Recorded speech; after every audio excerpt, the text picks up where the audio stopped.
Okay, तो ये यार पर्टिकुलर क्वेश्चन है, ये जेई में आया हुआ है, प्रीवियस ईयर का क्वेश्चन है। तो इसका इम्पोर्टेंस क्या है, बहुत ही स्ट्रेट मैं बता रहा हूँ कि ये पैटर्न बहुत ही ज़्यादा पूछा जाता है इस टाइप का क्वेश्चन। क्वेश्चन क्या आया, क्वेश्चन सबने रीड किया, हुआ क्या? क्वेश्चन एकदम क्लियर है, किसका है? सक्सेसिव डिसइंटीग्रेशन का है। क्या एक्स है, एक्स से क्या बन रहा है? वाई, वाई से क्या बन रहा है? जेड, जेड क्या है? स्टेबल है। तो मतलब जेड अब आगे फर्दर डिसइंटीग्रेट नहीं होगा। लेकिन एक्स, लेमडा एक्स कितना है? 1/10, मतलब लेमडा डिसइंटीग्रेट हो रहा है। और लेमडा वाई कितना है? 1/30, मतलब वाई भी डिसइंटीग्रेट हो रहा है। इनिशियली नंबर ऑफ एटम्स कितने हैं at t is equal to 0?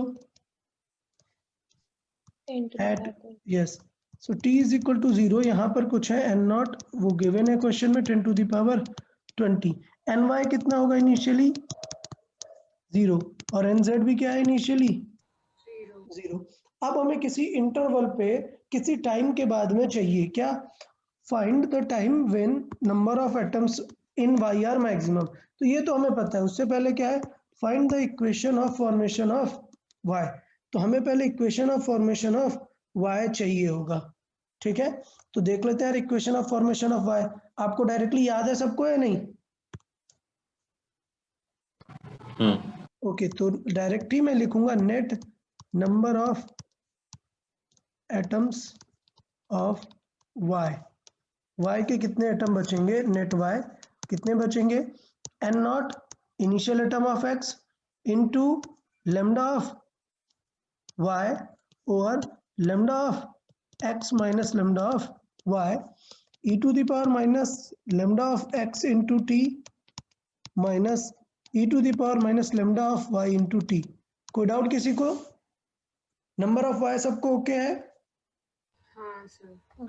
Okay good. तो ये तो सिचुएशन हो गई कि मतलब इसमें डायरेक्ट अपन लिख सकते हैं। दूसरी बात कि हमें ये तो एक क्वेश्चन एक लिखना है, तो ये क्वेश्चन तो आप तुरंत आइडेंटिफाई करके लिख दोगे। इसमें वैल्यू रख देंगे, मैंने अभी वैल्यूज नहीं रखी हैं, इसमें वैल्यूज रख के सॉल्व कर देंगे। ठीक है, लेमडा एक्स लेमडा वाई ये सब दिया है तो आप कर देंगे। दूसरी काम की बात आते हैं, क्वेश्चन सेकंड क्या है? Find the time when number of atoms of y are maximum. बताओ कब मैक्सिमम होते हैं? ग्राफ याद आ रहा है?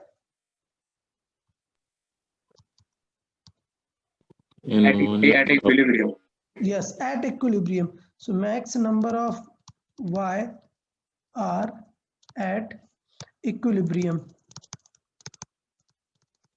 अच्छा, इक्विलिब्रियम की कंडीशन क्या होती है? and 1 lambda 1 is equal to 2. हाँ, दोनों के एक्टिविटी से lambda x into n x is equal to lambda Y into n y. समझ आया क्या सबको? सिचुएशन ये होती है। ठीक, अब मुझे क्या निकालना है? इस इक्वेशन से टाइम निकालना है। तो लेमडा वाई तो पता है, लेमडा एक्स लिख लोगे, लेमडा एक्स तो हमें पता है ना, सॉरी लेमडा एक्स नहीं, एन एक्स लिखना। एक्स कैसे डिक्रीज हो रहा होगा? एक्सपोनेंशियल, एक्सपोनेंशियली डिक्रीज हो रहा होगा ना एन एक्स। तो एन नॉट है अभी, और ये है एन एक्स। एक्स के मॉलिक्यूल्स कैसे बच रहे होंगे? तो हमें पता है एक्सपोनेंशियली डिक्रीज हो रहे होंगे। तो देखो मैं डायरेक्टली लिखने का ट्राई करता हूँ। ये हो गया क्या? Lambda x into n x को क्या लिखूंगा? N not into e to the power minus lambda x into t. समझ आया क्या सबको? ये हो गया क्या? एन एक्स, एक्स डिक्रीज होगा, यस गुड। और ये हो गया अपना lambda Y into n y. N y देखें अभी, तो एन वाई अपन को पता है। अच्छा एक मिनट, एक चीज यहाँ पर, ये फॉर्मूले में एन वाई नहीं रहता, क्या रहता है? N X lambda X. ठीक है, तो lambda X upon lambda x minus lambda Y रहेगा। तो यहाँ पर आएगा क्या? N not into lambda X upon lambda x minus lambda Y और E to the power minus lambda x into T minus E to the power minus lambda Y into T. यहाँ तक कोई डाउट? अच्छा, हमारा target क्या है? हमें क्या फाइंड करना है कि इस इंस्टेंट पर, ये जो इंस्टेंट हुआ है, यहाँ पर टाइम कितना कंज्यूम हो चुका है। समझ आया हमें क्या निकालना है? टाइम। कि कब ऐसा होगा, व्हाट इज दैट टाइम जब ये इक्वेशन इक्विलिब्रियम में आ गई है। तो इसका मतलब थोड़ा सा हमें बस सॉल्विंग की जरूरत है। तो लेमडा एक्स तो कट हो गया, एन नॉट भी कट हो गया, ठीक है। तो इधर पे बाकी सॉल्व कर देते हैं। ई एक्स को एक तरफ लेके जाते हैं, लेमडा एक्स को एक तरफ, तो ये आ जाएगा क्या, lambda x minus lambda y by lambda y, ठीक है। लेमडा को एक तरफ ले गए और ई वालों को एक तरफ ले आए, तो E to the power minus lambda x into T minus E to the power minus lambda Y into T upon E to the power minus lambda x into T. Clear. अभी दोनों को सॉल्व कर देंगे तो क्या answer आ गया, lambda x minus lambda y minus 1 is equal to, इसे भी डिवाइड कर देंगे तो ये क्या आ जाएगा, e to the power minus lambda x into T upon E to the power minus lambda y, sorry ये 1 आ जाएगा, एक मिनट, ये 1 minus E to the power minus lambda Y into T upon E to the power minus lambda x into t. ये 1 1 cancel out हो जाना चाहिए था। हमने कुछ गड़बड़ किया क्या, फॉर्मूला, एक सेकेंड, एक मिनट, ओके हाँ, यहाँ पे एक्चुअली ये गड़बड़ हुआ। यहाँ पे पहले कौन रहता है, y, e to the power minus lambda Y into lambda x है। भाई याद आ रहा है क्या फॉर्मूला, ठीक है। यहाँ पर पहले लेमडा वाई रहना चाहिए और फिर लेमडा एक्स रहेगा, ठीक है। हम देख सकते हैं, ऐसा कुछ नहीं, हमने ये चीज डिसइंटीग्रेशन का पार्ट देखा हुआ था लास्ट लेक्चर में।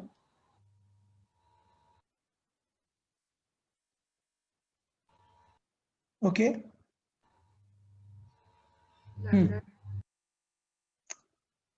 हाँ, तो यहाँ पर ही मैंने मिस्टेक किया हुआ है, यहाँ पर फॉर्मूले में ए फर्स्ट नहीं रहना चाहिए, उल्टा हो गया है, पहले कौन रहना चाहिए, बी देन ए। ओके, यहाँ पे करेक्शन कर लेंगे। तो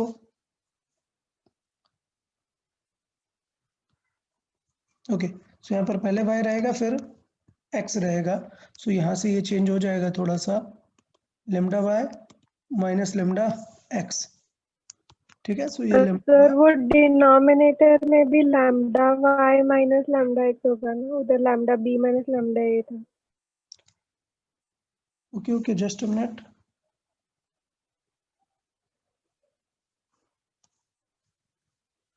ओके एक सेकेंड, यहाँ पर हमने lambda B minus lambda A लिख दिया था। ओके, फिर दोनों का माइनस फिर कैंसिल आउट हो जाता है उस तरीके से।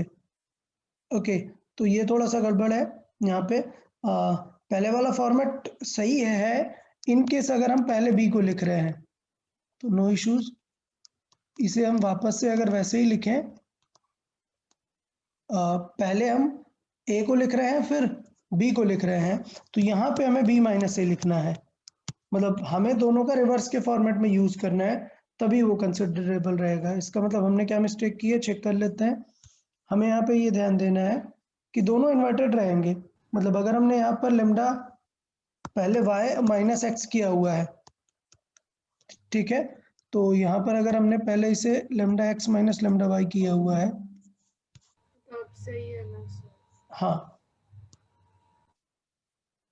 तो ये सिचुएशन रहेगी। सर, तो नीचे ये चीज लगता है। जो हमने करेक्शन किया हुआ है, एक सेकेंड देख लेते हैं, ये मैं वापस से फिर से चेंज कर देता हूँ। इसमें ध्यान दे कि हमने क्या किया हुआ है, हमने यहाँ पर फर्स्ट माइनस सेकंड किया हुआ है, ठीक है। पहले यहाँ पर हमने a माइनस बी किया हुआ है, तो यहाँ पर अगर a माइनस बी है तो यहाँ पर हमें ध्यान देना पड़ेगा कि lambda b minus lambda a करना पड़ेगा। तो वही चीज़ हम यहाँ पे फॉलो अप कर लेते हैं कि हमने यहाँ पे फॉर्मूले में क्या कर देना है, lambda y minus lambda x करना है, ठीक है। लैम्डा एक्स, हाँ, ये लेमडा x हो गया, तो अभी ठीक है, अभी कैंसिल आउट हो जाएगा, नो इश्यूज, अभी कैंसिल आउट हो जाएगा।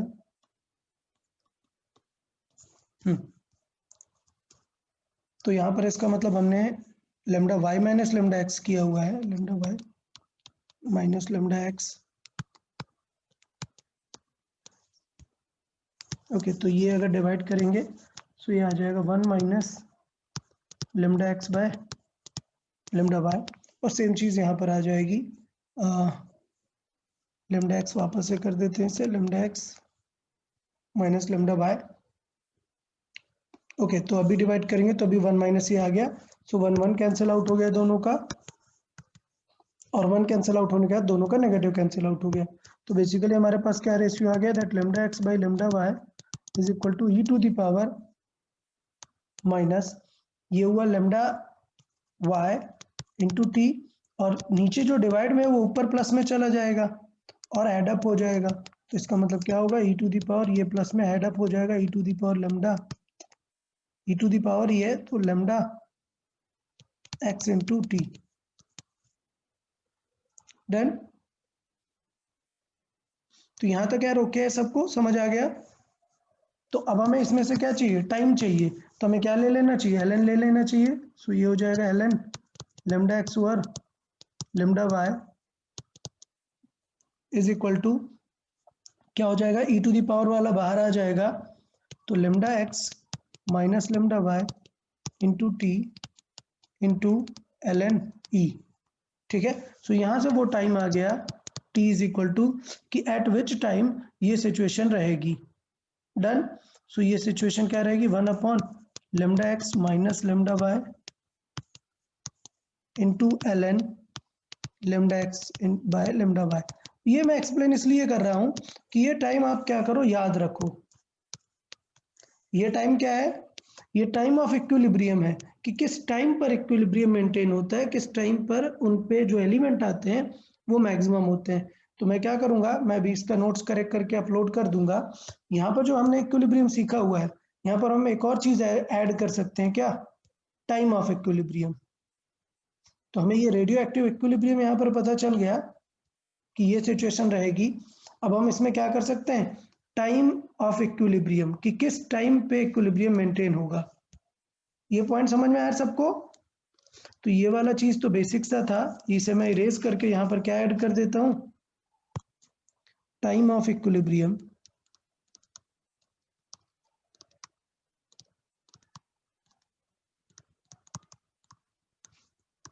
और टाइम ऑफ इक्विलिब्रियम और टाइम फॉर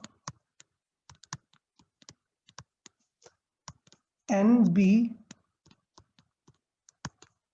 मैक्स। समझ आया क्या डिस्कस कर रहे हैं हम, कि यहां पर एन बी की जो वैल्यू मैक्सिमम है वो किस टाइम इंस्टेंट पे रहेगी, ये सिचुएशन। क्लियर है यार ये पॉइंट कि हम क्या डिस्कस कर रहे हैं। तो बेटर रहेगा कि अगर हम ये वाला फॉर्मूला भी याद रख लेंगे तो हमारे लिए सही रहेगा। डन। चले, तो क्या टाइम आया, ये टाइम याद रखना है सबको। टाइम ऑफ मैक्सिमम इक्विलिब्रियम क्या हो जाएगा, 1 upon lambda of A minus lambda of B over ln of lambda of A by lambda of B. और बी। ये थोड़ा सा याद रखना है आपको, बेटर रहेगा एग्जाम के लिए। ठीक है, मैं अपडेट करके नोट्स ड्राइव पे डाल दूंगा, तो आप लोग एक बार रीडाउनलोड कर लेंगे। चलिए, टाइम में किसी को कोई दिक्कत, इसमें ये समझ आ गया कि टाइम हमने कैसे निकाला हुआ है। अभी वैल्यूज रख देंगे तो काम बन जाएगा, टी निकालना है सिर्फ। देन टी कितना हो जाएगा, 1 अपॉन लेमडा एक्स कितना था, 1/10, लेमडा वाई कितना था, 1/30, ln 1/10 1/30। तो कितना आ गया ये, 30 माइनस 20 सॉरी 10, सो 20 और ऊपर 300 मतलब 150।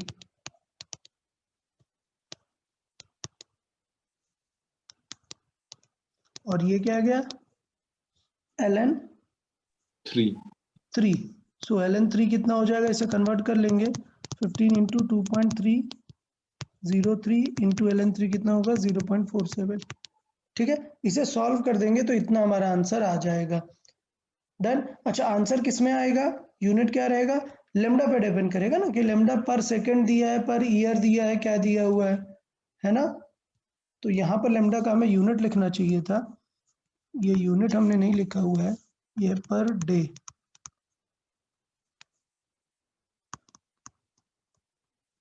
तो इसका मतलब आंसर किस में आएगा हमारा, डेज में, ठीक है, या मिनट में, जो भी यूनिट रहेगा हम उसके अकॉर्डिंग ही करेंगे। तो समझ आया क्या टी सबको? हाँ सर। ओके, अब इस टाइम पर हमें सबका प्रोपोर्शन चाहिए कि कितने नंबर ऑफ एटम्स होंगे। सो नंबर ऑफ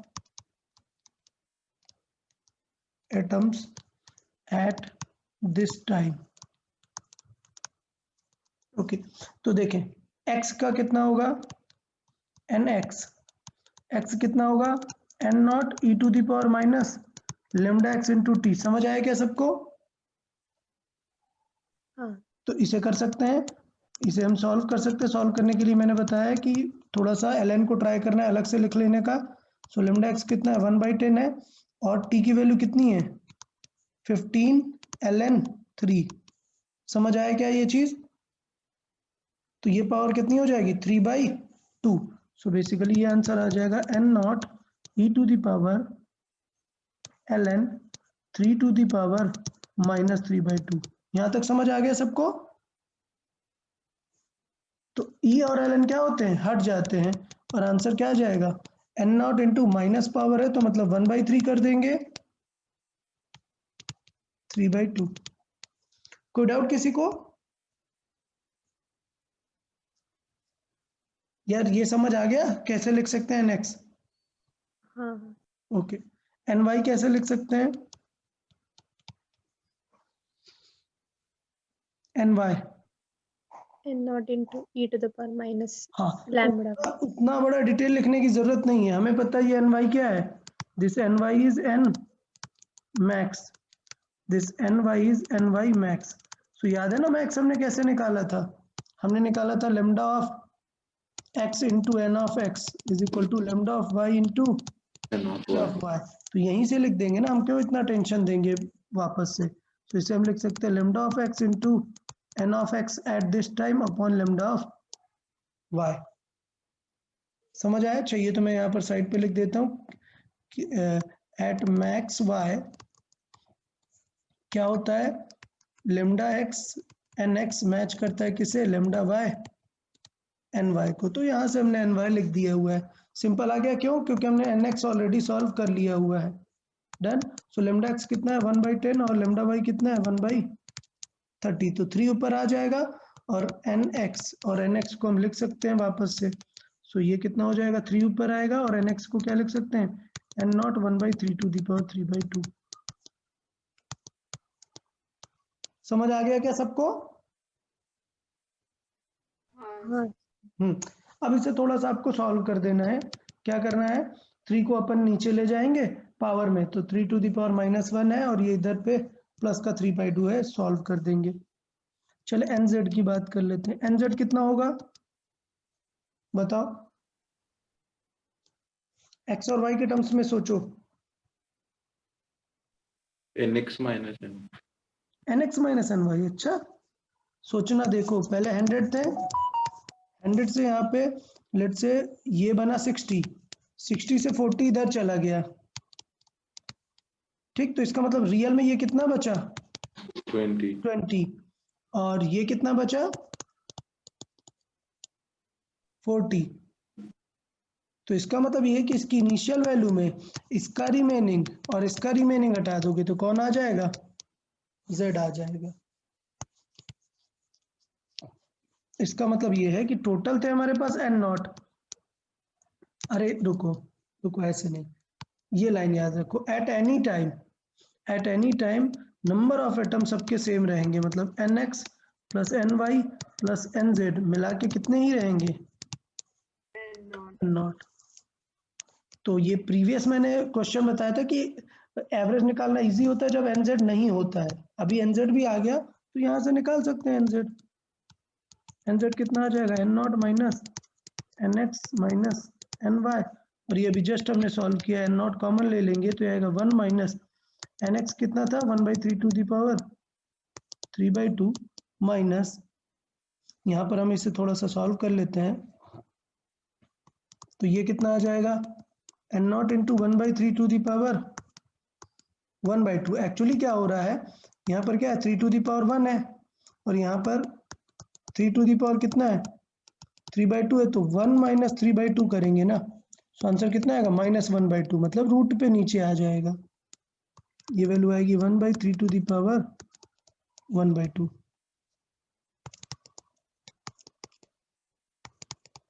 ठीक है, बाकी सॉल्विंग हो जाएगा। बताए समझ आया या नहीं पूरा? ये सिनेरियो समझ आया प्रॉपर? हाँ सर। ओके, तो ये एक अच्छा क्वेश्चन था जिसमें से आपको कुछ डेटा याद रखना था। जैसे मैंने ये टाइम का बताया कि सक्सेसिव इंटीग्रेशन में टाइम का थोड़ा सा याद रखना है, बाकी चीजें आप इसमें से कर लेंगे। डन। तो जो क्वेश्चन प्रैक्टिस वाला पार्ट था वो हमारा हो गया। अभी हमारे सिर्फ 2-3 थ्योरेटिकल पार्ट बचे हुए हैं। क्या? न्यूक्लियर फिजन और न्यूक्लियर फ्यूजन। ठीक है, तो उसे हम थोड़ा सा थ्योरेटिकल एस्पेक्ट में प्रॉपरली देख लेते हैं। तो एक सेकंड रुके, मैं कुछ पोर्शन एक्सट्रैक्ट कर लेता हूँ, उस पर बेस्ड हम डिस्कशन कर लेते हैं।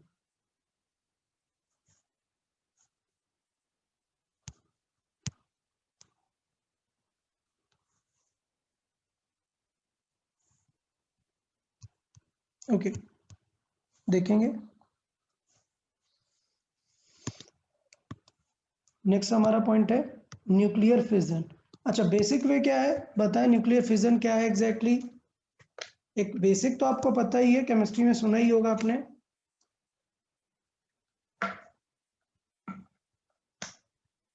नहीं? वो अच्छा, चले मैं आपको समझा देता हूँ, टेंशन नहीं लेना है। न्यूक्लियर फिजन मतलब क्या है, तो पहले आपको ये क्या समझना है, फिजन क्या होता है। फिजन क्या होता है कि एक कोई भी मॉलिक्यूल है उसको दो स्मॉलर फ्रेगमेंट्स में डिवाइड होने को बोलते हैं फिजन। ठीक है, तो मतलब फिजन प्रोसेस क्या है बेसिकली? फिजन प्रोसेस देखें, ये लेट से एक यूरेनियम न्यूक्लियस है और उसने एक न्यूट्रॉन एब्जॉर्व किया, और वो करने के बाद वो दो पार्ट्स में डिस्ट्रीब्यूट हो गया और बहुत सारी अमाउंट ऑफ एनर्जी निकलती है। तो ये प्रोसेस हमारी क्या बन जाती है, फिजन। ठीक है, सो न्यूक्लियर फिजन का मतलब ये एक एग्जांपल है, ऐसे बहुत सारे एग्जांपल हो सकते हैं। क्या? एक बड़ा एटम ब्रेक होगा दो स्मॉलर एटम्स में। ठीक, अच्छा अब मैं बता रहा हूँ कि ये रिएक्शन आपको याद रखनी है क्योंकि ये बहुत ही फेमस रिएक्शन है यूरेनियम का न्यूक्लियर फिजन। तो इसे आपको याद रखना है क्या, कि यूरेनियम जब एक न्यूट्रॉन की बम्बार्डिंग की जाती है उस पर, तो एक न्यूट्रॉन को मिलके ये दो स्टेबल न्यूक्लियस बनाता है। ठीक, तो ये एक पर्टिकुलर रिएक्शन है कि यहाँ पर यूरेनियम दो एलिमेंट्स पे बेरिलियम और क्रिप्टॉन में कन्वर्ट हो रहा है और 3 न्यूट्रॉन निकाल रहा है। तो एक न्यूट्रॉन हमने इसे दिया और इसने 3 निकाल लिए। ठीक है, मतलब बेसिकली 2 न्यूट्रॉन हमारे पास कितना आ गए, एक्स्ट्रा आ गए 2 न्यूट्रॉन। ठीक है, और 200 मेगा इलेक्ट्रॉन वोल्ट एनर्जी निकलती है। तो ये बहुत ही ज्यादा अमाउंट ऑफ एनर्जी है जो कि एक एटम से निकल रही है। ये हमने किस में देखा है, सिंगल एटम को देख रहे हैं, सिंगल यूरेनियम एटम से इतनी एनर्जी निकल सकती है। ठीक, तो न्यूक्लियर फिजन मुझे लगता है ओके, न्यूक्लियर फिजन में किसी को कोई टेंशन नहीं है। एक चीज और याद रखने वाली है, यहाँ पर रीड करेंगे, the two fragments this beryllium and krypton are formed but they may be any stable isotope। तो जरूरी नहीं है कि हर बार यही वाला आपको आइसोटोप मिले। ठीक है, सोचो यहाँ पर हम यूरेनियम 238 यूज करें, क्लियर, 238 यूज करें तो इनका जो एटॉमिक मास होगा वो थोड़ा सा चेंज हो सकता है, क्लियर। बट ये गारंटी है कि जितना भी रहेगा वो किस पोर्शन में डिस्ट्रीब्यूट होगा, 40% क्रिप्टॉन रहेगा और 60% बेरिलियम रहेगा। ओके, तो अगर हम 238 लेंगे तो उसके अकॉर्डिंग रहेगा 40% क्रिप्टॉन का मास रहेगा और 60% बेरिलियम का मास रहेगा। तो बेसिकली जो न्यूक्लियस है वो 2:3 में डिस्ट्रीब्यूट होते हैं। ओके, अब न्यूक्लियर फिजन में एक बात देखने को मिलती है, मैं भी एग्जांपल के थ्रू समझाऊंगा, कि जो सम ऑफ मासेस है, ठीक है, जो इस तरफ के मासेस हैं, मतलब ये रिएक्शन हो गई और ये कन्वर्जन हो गया, ठीक है। तो जो सम ऑफ मासेस है पहले वाला, क्लियर, वो ज्यादा होता है इससे, इसका मतलब मास डिफेक्ट आ गया ना, और वो मास डिफेक्ट ही क्या जनरेट करता है, एनर्जी। बात समझ में आई कि लेट से मास यहाँ पर है 100 और यहाँ पर बचा 99, तो वो जो 1 लॉस हुआ है वो क्या जनरेट करेगा आपको, एनर्जी। तो ये जो 200 मेगा इलेक्ट्रॉन वोल्ट आ रही है एनर्जी, वो किसकी वजह से आ रही है, जो मास डिफेक्ट हो रहा है, मास लॉस हो रहा है। पॉइंट समझ आया। तो they are greater than the sum of the masses after the fission, और ये डिफरेंस ही क्या करता है, हमें एनर्जी रिलीज करके देता है, ठीक। तो न्यूक्लियर फिजन को समझाया कैसे, क्यों फिजन होता है, कैसे अनस्टेबिलिटी रिलेट होती है, वो एक्सप्लेन करते हैं।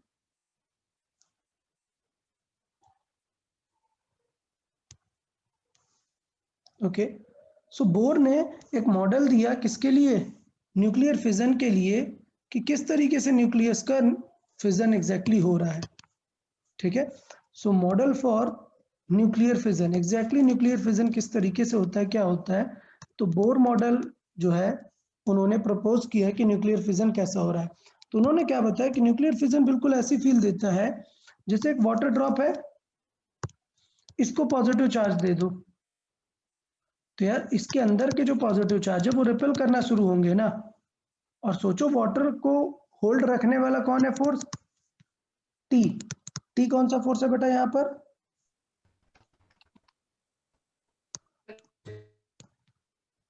सरफेस टेंशन, वो उसको होल्ड करके यहाँ पर रख रहा है। लेकिन सोचो ये पॉजिटिव पॉजिटिव रिपल्सन अगर ज्यादा हो जाएगा तो ये ड्रॉप फिर 2 ड्रॉप्स में ब्रेक हो जाएगी, सरफेस टेंशन उसे होल्ड नहीं कर पाएगा। यहाँ पर याद है ना, बताया था ये रिपल्सिव फोर्स सरफेस टेंशन को बचाएगा, क्लियर। तो बोर मॉडल ने यही वाला एग्जांपल दिया, क्या कि न्यूक्लियस एक बिल्कुल वाटर ड्रॉप जैसा फील करता है अगर हम उसे चार्ज दे दे। तो मॉडल जो है न्यूक्लियर फिजन का, उसमें नील बोर ने क्या समझाया कि जो न्यूक्लियस है वो किसकी तरह बिहेव करता है, एक चार्ज्ड लिक्विड ड्रॉप की तरह, ठीक। अब देखो क्या होता है, ये न्यूक्लियस है यूरेनियम का, इस पे एक न्यूट्रॉन आ गया, क्लियर। तो अब ये न्यूट्रॉन को एब्जॉर्व करने के बाद ये जो है इसके पास एक्सेस एनर्जी आ जाती है और अनस्टेबल हो जाता है ये। तो पहले था ये न्यूक्लियस, अब इसने एक न्यूट्रॉन एब्जॉर्व किया तो 235 से 236 हो गया, और अब ये बहुत तेजी से वाइब्रेट करने लग जाता है। जब ये बहुत तेजी से वाइब्रेट करने लग जाता है तो क्या सिचुएशन होती है कि बीच में फोर्सेस कम होने लग जाते हैं, तो बेसिकली ऐसा स्ट्रक्चर बनने लग जाता है, ठीक।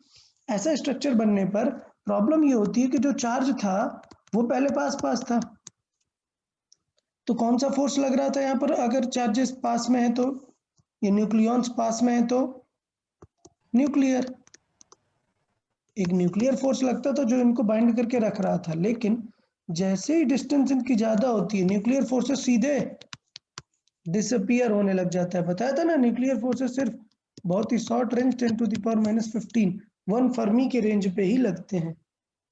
तो सडनली न्यूक्लियर फोर्सेस क्या होने लग जाता है, डिसअपियर होने लग जाता है, और इसका मतलब इनका जो प्रोटॉन प्रोटॉन रिपल्सन है वो डोमिनेट करने लग जाता है। तो कूलाम फोर्सेस अब क्या कर जाते हैं, इसको और ज्यादा स्ट्रेच करने लग जाते हैं। तो यहाँ पर न्यूक्लियर फोर्सेस डिक्रीज होने लग जाता है, और उसके वजह से यहाँ पर कूलाम फोर्स इनको और स्ट्रेच करने लगता है, और ये 2 पार्ट में डिस्ट्रीब्यूट हो जाता है, ठीक है। 2 पार्ट में डिस्ट्रीब्यूट होने के बाद ये दोनों न्यूक्लियस अभी कैसे हैं, अनस्टेबल है। तो ये गामा रेज निकालते हैं बहुत सारे, और 2 न्यूट्रॉन निकालते हैं, और जो है 2 पार्ट में डिस्ट्रीब्यूट हो जाते हैं। तो ये पूरा प्रोसेस है जो बोर ने एक्सप्लेन किया, अपना न्यूक्लियर फिजन मॉडल बताया। बताए बोर्स न्यूक्लियर फिजन मॉडल समझ आया सबको। हाँ सर। इंपॉर्टेंट बात क्या है कि किसकी तरह बिहेव करता है न्यूक्लियस, एक चार्ज्ड लिक्विड ड्रॉप की तरह बिहेव करता है, ओके। और बिकॉज ये उसमें दूर जाने लग जाते हैं मॉलिक्यूल वाइब्रेशन की वजह से, तो न्यूक्लियर फोर्स ड्रॉप हो जाता है, कूलॉम फोर्स ज़्यादा डोमिनेटिंग हो जाता है, जिससे वो उन्हें स्प्लिट करा देता है, ठीक है। तो ये तो हमारा न्यूक्लियर फिजन मॉडल, ओके। तो अगर हम इसमें कैलकुलेशन देख लें कि किस तरीके से एग्जैक्टली इतनी 200 मेगा इलेक्ट्रॉन वोल्ट एनर्जी निकल रही है या नहीं, तो देखें, एक क्वेश्चन के थ्रू एक्सप्लेन करते हैं।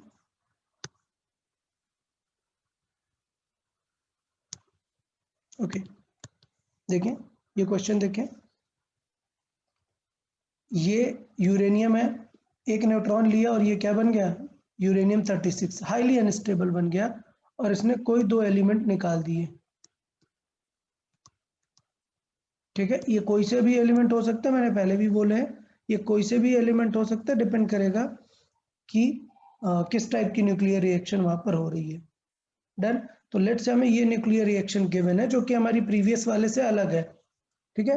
प्रीवियस में कौन निकल रहा है, बेरिलियम और क्रिप्टॉन निकल रहे हैं, ठीक है, और 3 न्यूट्रॉन निकल रहे हैं, 200 मेगा इलेक्ट्रॉन वोल्ट एनर्जी आ रही है।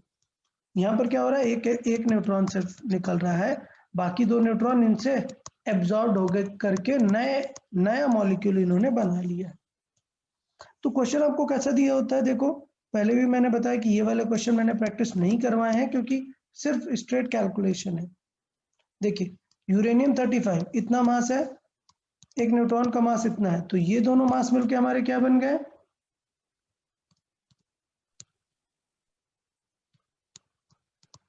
ये हमारे मिल गए कि इनपुट सोर्स कितना है।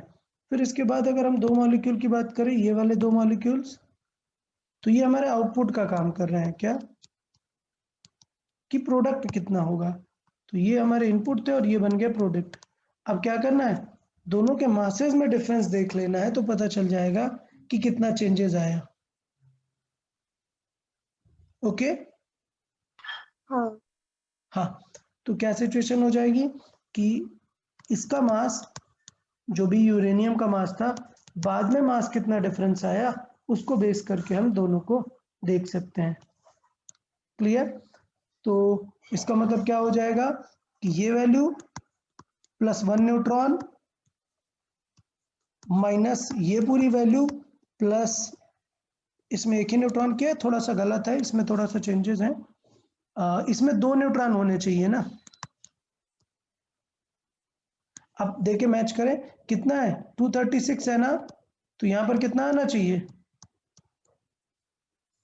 236 आना चाहिए, हाँ हाँ 2 तो यहाँ पर 2 न्यूट्रॉन आने वाले हैं, बेसिकली 2 न्यूट्रॉन्स। अब 2 न्यूट्रॉन्स में होगा क्या, एक इस तरफ भी था न्यूट्रॉन और यहाँ पर 2 न्यूट्रॉन थे, तो एक तो कट हो जाने वाला है ना। सो मैथमेटिकल कैलकुलेशन अभी भी इसकी सही है, बट हमें थोड़ा ध्यान देना है, यहाँ पर भी एक न्यूट्रॉन ऐड होगा प्रोडक्ट में, और यहाँ पर 2 न्यूट्रॉन ऐड होंगे जिसमें से एक कैंसिल आउट हो जाएगा, और बस ये हमने एनर्जी निकाल दी। अब आपको ये याद है mc², देखो ये मल्टीप्लाई करके फिर इलेक्ट्रॉन में कन्वर्ट किया, जबकि हम डायरेक्टली कर सकते हैं, क्या मल्टीप्लाई कर दे इसमें, क्लियर है सबको। हाँ तो हम डायरेक्टली ऐसे भी कर सकते हैं, आंसर हमारा आ जाएगा नियर अबाउट दिस, ठीक है। कोई डाउट किसी को इसमें, समझ आया यार, ये ओके सबको कि 931 से मल्टीप्लाई किया तो डायरेक्टली ये आंसर आ जाएगा। इधर हम ये भी कर सकते हैं, E = mc², पहले जूल में आ जाएगा, फिर उसमें क्या करेंगे, डिवाइड करेंगे, और आंसर हमारा किस में आ जाएगा, मेगा इलेक्ट्रॉन वोल्ट में। एक चीज और, एक इंपॉर्टेंट पॉइंट, कि अगर हम ऐसे सॉल्व करें यूजुअली, तो 1 kg ऑफ दिस यूरेनियम अगर इसका कंप्लीट फिजन होगा तो इतना अमाउंट ऑफ पावर जनरेट होती है, 30,000 mega electron volt, sorry megawatt energy. तो वैसा कुछ याद करने की जरूरत नहीं है इतना कि कितना यूरेनियम रहता है। क्वेश्चन अगर आएगा तो आपको सॉल्व करना पड़ेगा, जैसे मैं एक एग्जांपल दे देता हूँ, तो आपको देखना है, आपको क्वेश्चन सॉल्व करना पड़ेगा पूरा।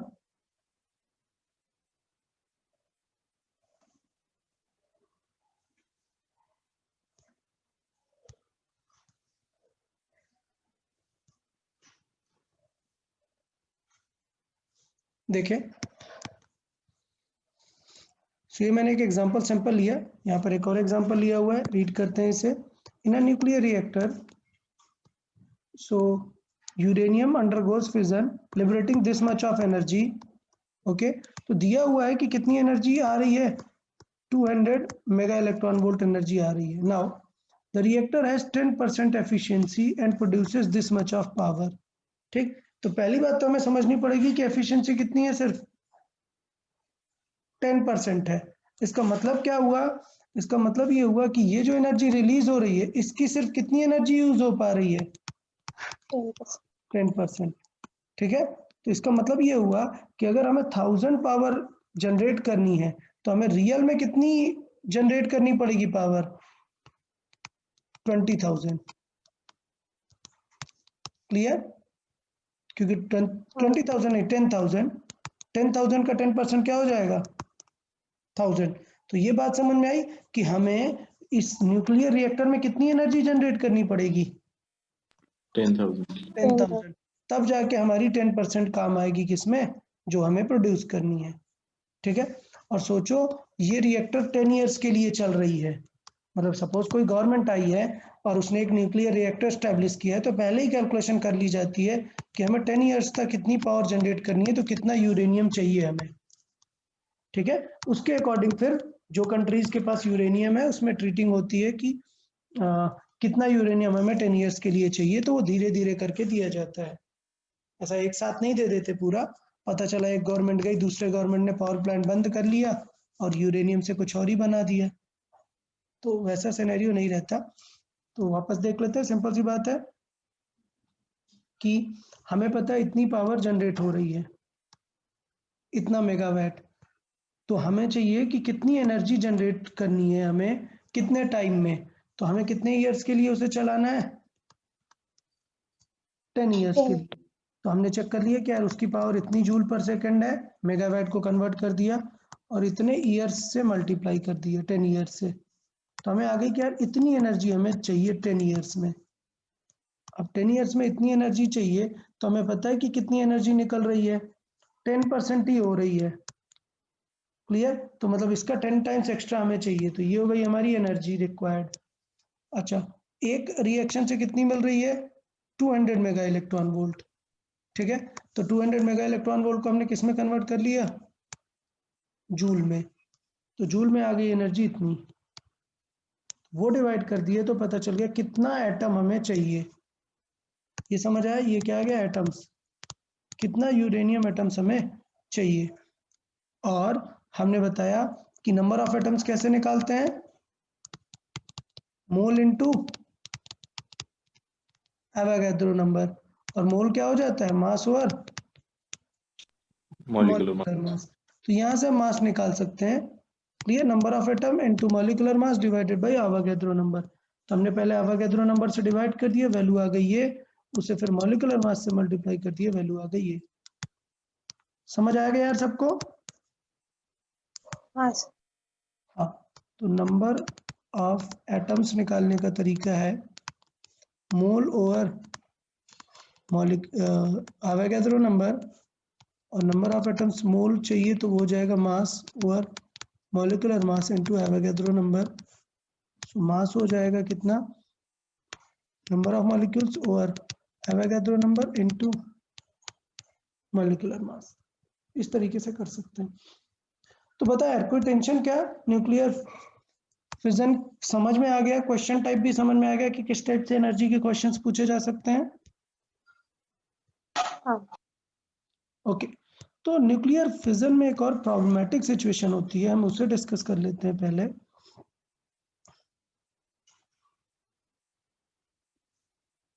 न्यूक्लियर फिजन में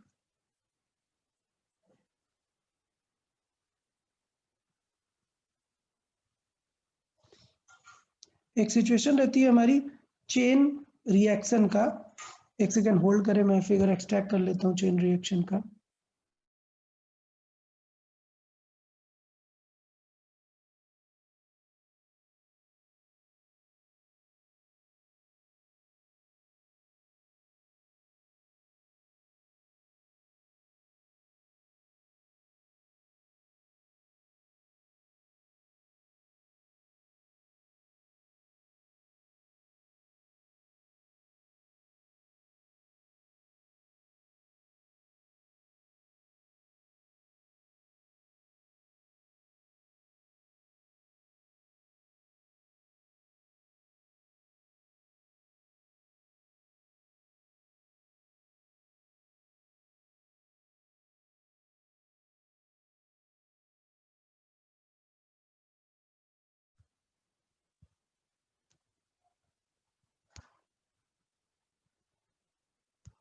ओके, देखें चेन रिएक्शन क्या सिचुएशन है।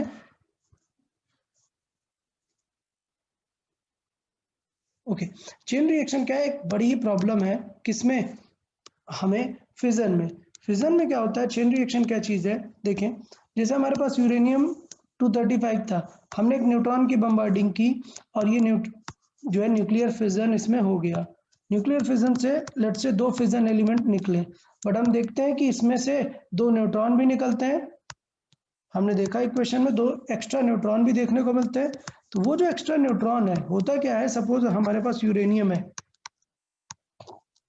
लेट्स से यूरेनियम के 100 एटम है, हमने 5 न्यूट्रॉन की बम्बार्डिंग कराई, तो इसका मतलब 95% तो बच जाना चाहिए, लेकिन ऐसा नहीं होता है। जैसे ही हमने 5 न्यूट्रॉन की बम्बार्डिंग कराई, क्या होता है, ये 5 न्यूट्रॉन 5 एटम से जाके इंटरेक्ट करेंगे और हर एक एटम वापस से 2 न्यूट्रॉन निकाल देता है। तो प्रॉब्लम क्या हो जाती है कि ये वापस वाले न्यूट्रॉन नेक्स्ट एटम से इंटरेक्ट करने लगेंगे और उनका भी क्या होगा, फिजन स्टार्ट हो जाएगा। तो इसका मतलब ये है कि ये रिएक्शन क्या हो जाती है, अनकंट्रोल्ड हो जाती है। क्लियर? तो चेन रिएक्शन समझ आया सबको? हाँ। ओके, तो चेन रिएक्शन में 2 टाइप की हो सकती हैं, अनकंट्रोल्ड और कंट्रोल्ड। तो जो न्यूक्लियर रिएक्टर है, उसमें अगर हमने ऐसे अपने यूरेनियम में कर दिया तो तुरंत पूरा यूरेनियम खत्म हो जाएगा ना। सपोज हमारे पास 100 है यूरेनियम, हमने एक रॉड यूरेनियम रॉड लगाई, उसमें 100 एटम्स है और आपने एक 5 न्यूट्रॉन्स की बम्बार्डिंग कराई और पता चला थोड़ी देर में इतने सारे न्यूट्रॉन हो गए कि वो अनकंट्रोल्ड फॉर्मेट में इसको खत्म करने लग गए, तो एनर्जी बहुत ज्यादा एक्सेस में निकल जाएगी ना। तो जो अनकंट्रोल्ड चेन रिएक्शन होती है, उसमें बहुत अमाउंट ऑफ एनर्जी निकल जाती है और ऐसा सेटअप यूज किया जाता है क्या, एटॉमिक बम्स में। एटॉमिक बम क्या होती है, एक अनकंट्रोल्ड चेन रिएक्शन होती है जिसमें वो कंटिन्यूअसली होता ही रहता है चेन रिएक्शन, बहुत ही फास्ट और बहुत ज्यादा अमाउंट ऑफ एनर्जी निकलती है। लेकिन न्यूक्लियर रिएक्टर में क्या होता है, कंट्रोल्ड चेन रिएक्शन यूज की जाती है। वहां पे क्या यूज किया जाता है न्यूक्लियर रिएक्टर में कंट्रोल चेन के लिए, क्या किया जाता है, यहाँ पर एब्जॉर्बेंट्स लगा दिए जाते हैं। तो कुछ ऐसी चीजें की जाती हैं जो क्या करें, न्यूट्रॉन को कम कर दी। ऐसे रहती हैं, कैडमियम रॉड्स रहती हैं, बेरियम रॉड्स रहती हैं, ग्रेफाइट रहता है, ये कुछ चीजें हैवी वाटर रहता है, ये कुछ चीजें हैं जो क्या कर सकती हैं, न्यूट्रॉन को एब्जॉर्ब कर सकती हैं। तो इनको बोलते हैं क्या, मॉडरेटर। ये लोग उसको मैनेज करने का काम करते हैं, न्यूट्रॉन को एब्जॉर्ब करके प्रोसेस को स्लो करके कंट्रोल करने का ट्राई करते हैं। तो अलग अलग न्यूक्लियर रिएक्टर में अलग अलग चीजें यूज करती हैं, कहीं पर ग्रेफाइट, कहीं पे कैडमियम रॉड, बेरियम रॉड, कहीं पे हैवी वाटर भी यूज करते हैं। तो सब अलग अलग सिनेरियोज यूज करते हैं न्यूक्लियर रिएक्टर में। तो चेन रिएक्शन हो गई क्या, एटॉमिक बम मतलब अनकंट्रोल्ड चेन रिएक्शन, और न्यूक्लियर रिएक्टर में चेन रिएक्शन हम कंट्रोल करते हैं। तो देख लेते हैं, एक मैं फिगर एक्सट्रैक्ट कर लेता हूँ न्यूक्लियर रिएक्टर का।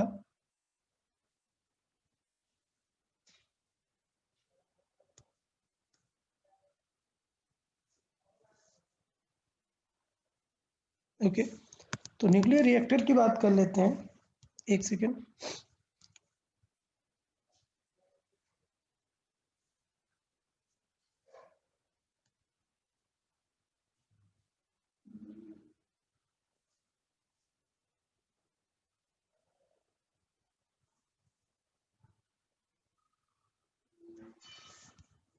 ओके, देखिए तो ये न्यूक्लियर रिएक्टर का एक स्कीमेटिक लिया हुआ है मैंने। देखिए क्या सिचुएशन रहती है, पहले मैं एक्सप्लेन कर देता हूँ। अगर हम बात करें तो ये जो आपको रॉड्स दिख रही हैं, ये हमारी क्या होती है, मेन फ्यूल। ये जो रॉड्स दिख रही हैं, ये क्या है, फ्यूल एलिमेंट। फ्यूल एलिमेंट क्या होता है, जो हमें यूज करना है, ठीक है। तो जैसे फ्यूल की बात करें न्यूक्लियर रिएक्टर में, तो यूजुअली यूरेनियम, पोलेडियम, ये सारे फ्यूल के फॉर्मेट में काम करते हैं, ठीक है। तो न्यूक्लियर रिएक्टर के स्ट्रक्चर में सबसे पहले इनर में क्या रहता है, फ्यूल एलिमेंट्स। डन। अच्छा, ये फ्यूल एलिमेंट्स एक चेम्बर में पैक होते हैं, ये चेम्बर जिसको क्या बोलते हैं, कोर। तो ये हमारा हो जाता है कोर। कोर की खास बात क्या है कि कोर के अंदर ये जो कोर होता है उसमें कोटिंग होती है अंदर किसकी, ग्रेफाइट की। सो कोर में अंदर कोटिंग किसकी होती है, ग्रेफाइट की। समझ में आ गया ग्रेफाइट किस लिए रखते हैं, किस लिए रखते हैं अंदर ग्रेफाइट, एब्जॉर्प्शन। हाँ, कि बहुत ज्यादा अमाउंट ऑफ एनर्जी निकलना ना स्टार्ट हो जाए, थोड़ा न्यूट्रॉन्स को एब्जॉर्ब करे तो सारे एटम्स एक बार में खत्म ना हो जाए, धीरे धीरे फॉर्मेट में खत्म होंगे, ठीक है। तो ये हो गया ग्रेफाइट। तो इनको बोलते हैं क्या, मॉडरेटर। मॉडरेटर का काम क्या है, न्यूट्रॉन को स्लो डाउन करना। तो मॉडरेटर में क्या क्या यूज होते हैं, हैवी वाटर यूज होता है, ग्रेफाइट यूज होते हैं, कैडमियम रॉड्स भी यूज होते हैं। तो ये कैडमियम रॉड्स क्या है, मॉडरेटर। तो क्या करते हैं आप देखो फिगर में, ये थोड़ी ही अंदर है कैडमियम रॉड, थोड़ा सा इनसाइड है सिर्फ। तो अगर हमें प्रोसेस और स्लो कराना है तो ये रॉड्स को अंदर और पुश कर देते हैं, तो ये रॉड्स एकदम बीच में आ जाती हैं और बहुत तेजी से एब्जॉर्व करना शुरू कर देती हैं, प्रोसेस एकदम रुक जाता है। तो कैडमियम रॉड का समझ में आया, कैडमियम रॉड क्या है, मॉडरेटर्स हैं, क्लियर।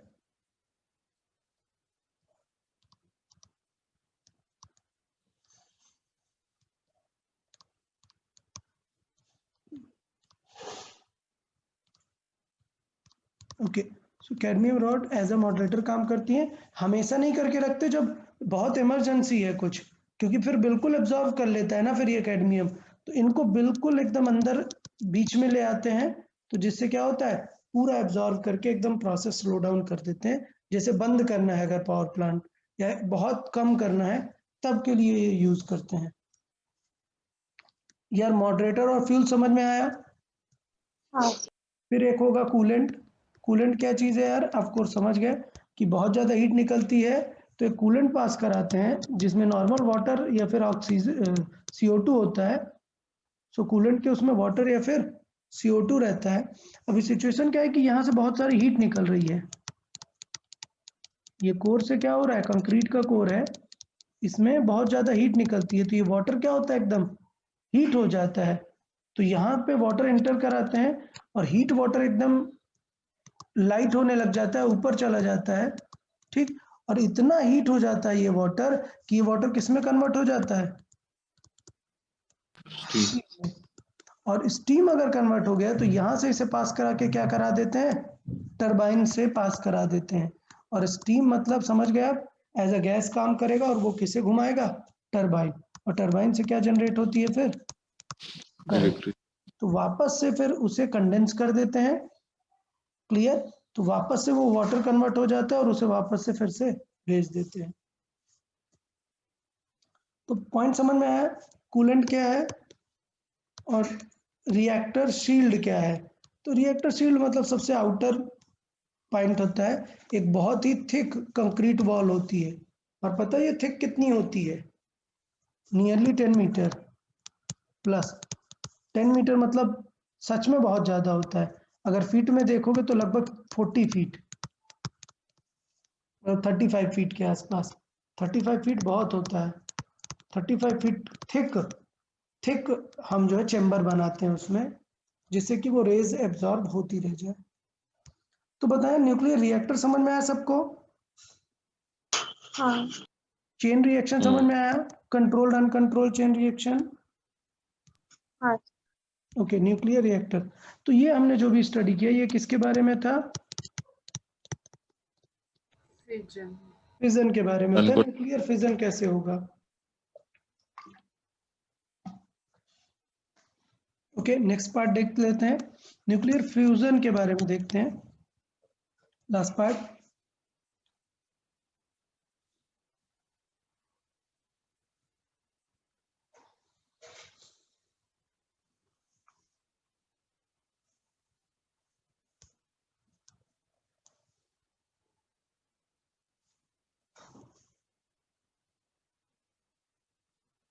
ओके, देखें न्यूक्लियर फ्यूजन को देख लेते हैं।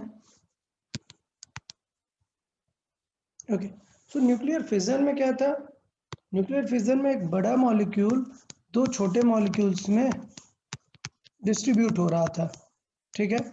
न्यूक्लियर फिजन क्या है, वो फ्यूजन क्या है, न्यूक्लियर फ्यूजन में दो छोटे मॉलिक्यूल्स, दो छोटे एटम्स मिलके क्या बनाते हैं, एक बड़ा एटम बनाते हैं और कुछ अमाउंट ऑफ एनर्जी रिलीज करते हैं।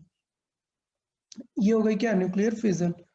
तो न्यूक्लियर फ्यूजन क्या है, व्हेन टू और more light nuclei combine to form a single larger nucleus and enormous amount of energy is release, the process is called nuclear fusion. अच्छा, problem क्या होती है, अगर हम देखें तो ये सिचुएशन, इन दोनों का जो मास मिला के इसका मास होता है, इन दोनों का मास क्या होता है, थोड़ा सा ज्यादा और इसका कम, क्लियर। तो इसका मतलब ये होता है कि जब भी इधर का मास अगर ज्यादा है और इधर का कम है तो समझ जाओ क्या हो गया, मास लॉस हो गया, और वो मास किस में कन्वर्ट होता है, एनर्जी। एनर्जी में। अच्छा, अब इस प्रोसेस की एक प्रॉब्लम है, ये तो समझ में आ गया कि ऐसी सिचुएशन होगी एनर्जी निकलेगी, बट ऐसा बिल्कुल नहीं होता कि आप सोचो कि दो ड्यूटेरियम रख दो और दोनों मिलके क्या बना दें, हीलियम बना दें, ऐसा बिल्कुल नहीं होता है। क्या होता है, इसके लिए हमें कुछ अमाउंट ऑफ एनर्जी लगती है जिसको हम थर्मली भी अचीव कर सकते हैं। तो दो चीजें हैं, क्या, सोचो एक हीलियम है, ये सॉरी एक हाइड्रोजन का 1H2 है, मतलब न्यूट्रॉन है, और ये ड्यूट्रॉन है, इन दोनों को क्या करो आप काइनेटिक एनर्जी दे दो। अगर इनको आपने इनफ काइनेटिक एनर्जी दे दी तो ये दोनों क्या करेंगे, फ्यूज हो जाएंगे, clear. So for high kinetic energy क्या होगा, आपको बताया था कि न्यूक्लियस थोड़ा पास ही आ सकते हैं, क्लोजेस्ट डिस्टेंस ज्यादा नहीं हो सकती, ये याद है। काइनेटिक एनर्जी कन्वर्ट हो जाती है किसमें, पोटेंशियल में। लेकिन सोचो आपने इनफ काइनेटिक एनर्जी दी है कि वो इतना पास आ जाते हैं कि दोनों के न्यूक्लियस मिल जाते हैं आपस में। समझ आया सिनेरियो। हाँ, तो अगर मैंने इन्हें बहुत हाई काइनेटिक एनर्जी दी तो ये दोनों न्यूक्लियस एक दूसरे के जोन में आ जाते हैं और बहुत ही ज्यादा क्लोजर हो जाते हैं for very high kinetic energy, और वो हम निकाल सकते हैं। सो वो न्यूमेरिकली हम सॉल्व कर सकते हैं कि हमें कितनी काइनेटिक एनर्जी चाहिए, कितनी काइनेटिक एनर्जी चाहिए कि दो ये हाइड्रोजन पास पास में आ जाए। तो जो काइनेटिक एनर्जी आती है, अब देखो सिंपल हाइड्रोजन रखा है तो क्या उसे आप ऐसा बैटरी लगा के उसे एक्सेलरेट कराओगे क्या, नहीं ना। तो कैसे प्रोवाइड करा सकते हैं इतनी सारी एनर्जी, थर्मली।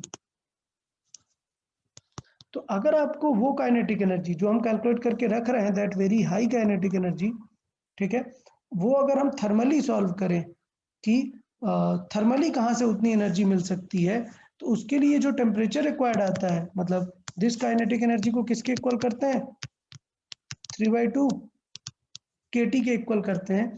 तो वहां से टेम्परेचर आ जाता है कि कितना टेम्परेचर एक्चुअल में चाहिए। तो जो हाइड्रोजन के लिए होता है, ठीक है, ये इतनी डिस्टेंस 1/10 फर्मी डिस्टेंस लाने के लिए हाइड्रोजन के लिए जो रिक्वायर्ड होती है वो होती है 10⁻7 केल्विन। तो इसका मतलब ये कि जब तक इतना आपको टेम्परेचर नहीं मिलेगा तब तक आप कभी भी न्यूक्लियर फ्यूजन नहीं करा पाएंगे।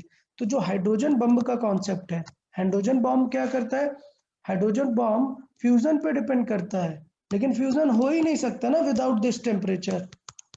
तो इतना टेम्परेचर हमें देखने को मिलता है कहाँ पे, सन में। सन का जो कोर है उसका टेम्परेचर 10⁻7 केल्विन के रेंज में जाता है। और जो सरफेस होता है, सरफेस का कोई बताओ, सरफेस का कितना होता है नियरली? 6000 होता है। हाँ, नियरली 6 to 7000, 6 to 7000 केल्विन रहता है सरफेस का, और कोर का रहता है 10 to the power 7 केल्विन में। तो इसलिए वहां पर पॉसिबिलिटी होती है किसकी? न्यूक्लियर फ्यूजन की। तो एटॉमिक बम, हाइड्रोजन बम में एक एटॉमिक बम रहेगा ही रहेगा। क्या एटॉमिक बम से, एटॉमिक बम अभी क्या दिक्कत क्या है, प्रॉब्लम क्या है? एटॉमिक बम और हाइड्रोजन बम में डिफरेंस क्या है? डिफरेंस ये है कि हाइड्रोजन बम का जो फ्यूल है वो क्या है? यूरेनियम, सॉरी यूरेनियम नहीं, हाइड्रोजन, ड्यूटेरियम। ड्यूटेरियम। ड्यूटेरियम या ड्यूट्रॉन, ठीक है, ये है। तो ये तो मिल जाएगा ना आराम से, इसकी टेंशन नहीं है। क्या नहीं मिलता है? यूरेनियम नहीं मिलता है, वो कॉस्टली है। तो प्रॉब्लम ये है कि हाइड्रोजन अगर हमें बहुत ज्यादा, मतलब एटॉमिक बम से भी ज्यादा एक्सप्लोजिव कुछ बनाना है तो ये बेस्ट होता है हाइड्रोजन बम। क्या एटॉमिक बम से कोर में बहुत ज्यादा हीट जनरेट होती है, और एटॉमिक बम के कोर में क्या रख दो आप? हाइड्रोजन का सेटअप कर दो, तो सीधे एक छोटा सा एटॉमिक बम जनरेट होगा जो कि एक बड़े से किसको, हाइड्रोजन बम को हैंडल कर सकता है, मतलब फ्यूल का काम कर सकता है, इग्नाइट का काम कर सकता है। इट इज लाइक एक छोटा सा बम में उसे जलाने के लिए मैच बॉक्स चाहिए ना, थोड़ा सा उसको लाइट अप किया तो वो एक्सप्लोड करेगा। तो हाइड्रोजन बम के लिए एटॉमिक बम क्या काम करता है?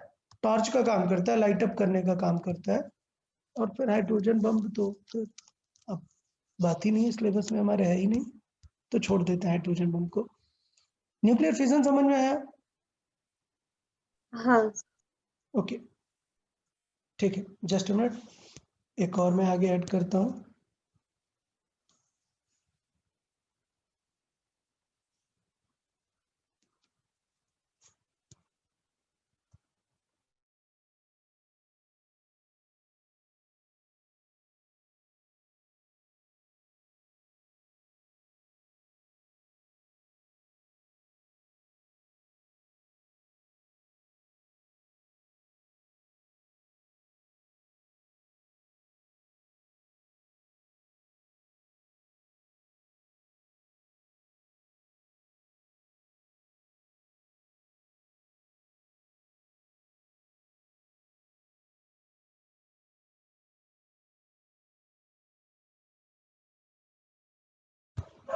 ओके, देखें, तो जो सन के लिए सिचुएशन है, सन के लिए हम बात करते हैं कि किस तरीके से हाइड्रोजन का जो है न्यूक्लियर फ्यूजन होता है।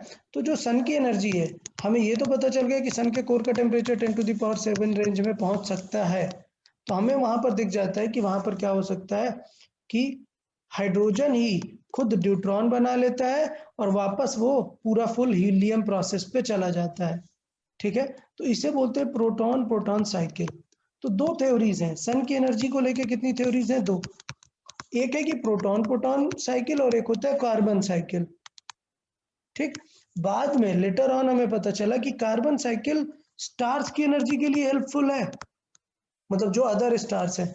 हमारे सन के लिए ज्यादा सुटेबल कौन सा रहता है? Proton proton. तो हम दोनों ही देख लेते हैं, देखें क्या हो रहा है।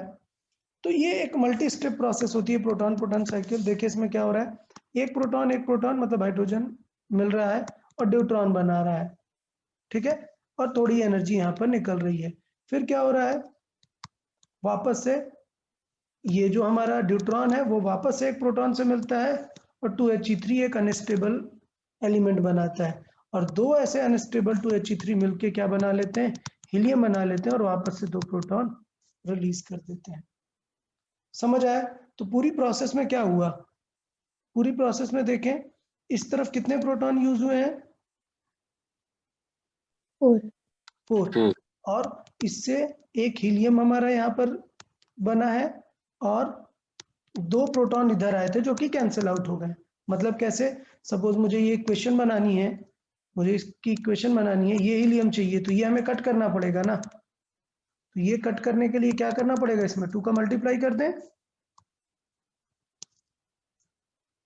क्लियर? और इसमें भी क्या करें 2 का मल्टीप्लाई और दोनों को ऐड कर दें, तो क्या होगा यहाँ पर 2 ये हो जाएगा, 2 ये हो जाएगा, ये 2 और ये 2, तो कौन कौन कैंसिल हो जाएगा? ये वाला और ये कैंसिल। क्लियर? हाँ ये वाले 2 और ये 2 कैंसिल। क्लियर? हाँ ये भी 2 हो चुके हैं, तो ये वाले 2 और ये वाले 2 कैंसिल। क्लियर? सिर्फ क्या बचा? 4 ये बचे और एक ये हीलियम। समझ आया? और यहाँ पर 2 का मल्टीप्लाई हो गया था तो 2 इलेक्ट्रॉन्स। समझ आया पूरा इक्वेशन फाइनल? हाँ ओके, हाँ इन सबको मिला के देखते हैं तो हाइड्रोजन ये प्रोटॉन प्रोटॉन साइकिल में नियरली आपको इतनी एनर्जी देखने को मिलती है। डन? ठीक, तो यहाँ पर एक पॉइंट लिखा हुआ है कि जो हमारे सन की एनर्जी है उसके लिए कार्बन साइकिल भी हम एक्सप्लेन करते हैं, तो देख लेते हैं कार्बन साइकिल को भी।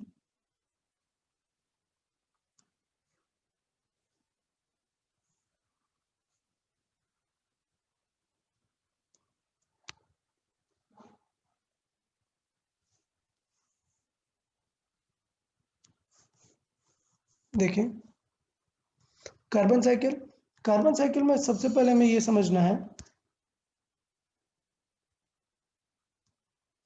क्या कि कार्बन साइकिल की एक प्रॉब्लम है कि कार्बन साइकिल भी हाइड्रोजन के साथ में ही काम कर रहा है।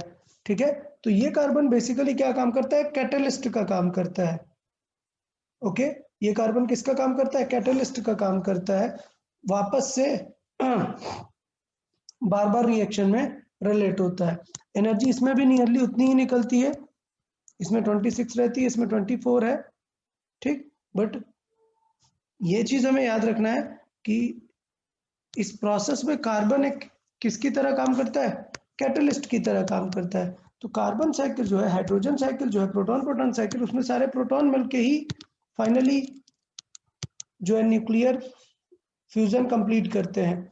लेकिन कार्बन साइकिल में क्या करता है? कार्बन आता है और वापस में से रिमेनिंग रह जाता है। ठीक है, तो ये सिचुएशन रह जाती है हमारी कि कार्बन साइकिल में कार्बन किसकी तरह काम करता है? कैटलिस्ट की तरह, सिर्फ पार्टिसिपेट करता है, बाद में वापस से हट जाता है। तो ये उतना कुछ खास नहीं है, प्रोसेस बिल्कुल भी खास नहीं है कार्बन साइकिल, क्योंकि बाद में पता चलता है कि ये हमारे यूज में ही नहीं होने वाली है। तो यहाँ पर नोट में देख लेते हैं कि प्रोटॉन प्रोटॉन साइकिल जो है वो लोअर टेम्परेचर पर हो सकता है। ठीक, बट जो कार्बन साइकिल है उसके लिए बहुत ही ज्यादा हाई टेम्परेचर चाहिए, और हमें पता है कि हमारे सन का जो कोर टेम्परेचर है वो इस ऑर्डर में है। तो इस ऑर्डर में जो है किसके होने के चांसेस ज्यादा होते हैं? प्रोटॉन प्रोटॉन साइकिल के। क्लियर? न्यूट्रॉन प्रोटॉन के चांसेस नहीं रहते हैं। क्लियर? समझा सबको? हाँ सर। तो न्यूक्लियर फिजन के बारे में दोनों बातें क्लियर रहेंगी ना सबको कि न्यूक्लियर फिजन में एग्जैक्टली क्या हो रहा है फ्यूजन में? और दो थ्योरीज हैं, प्रोटॉन प्रोटॉन साइकिल और कार्बन साइकिल।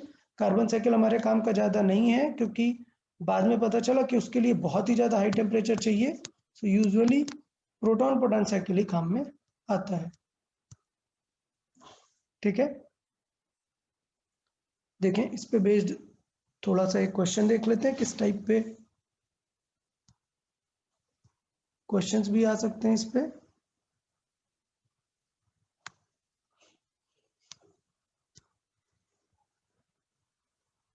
ओके, देखें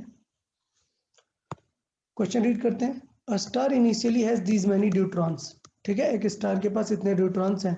it produces energy via this equation. ठीक है, एक न्यूक्लियर फिजन की क्या हो गई हमारी? फ्यूजन की एक इक्वेशन हो गई।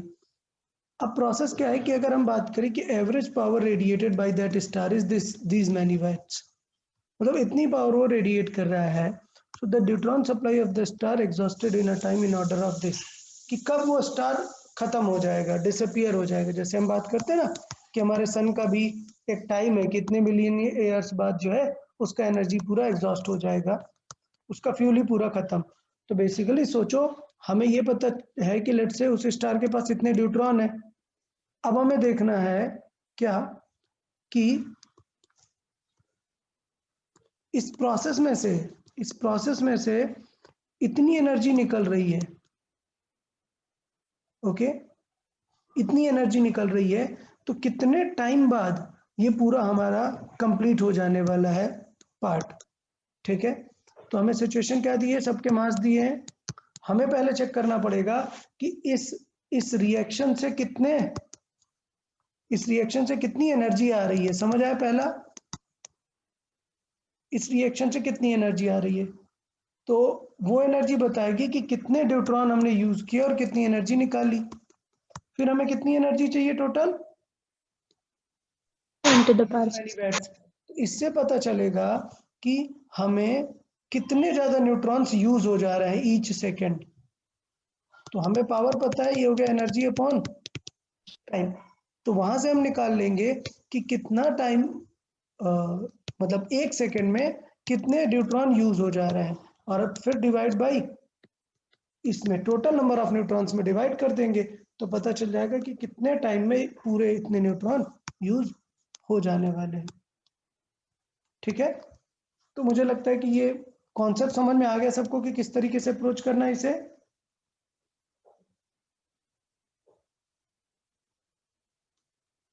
ओके, तो देखें, इसका सॉल्विंग देख लेते हैं एक बार।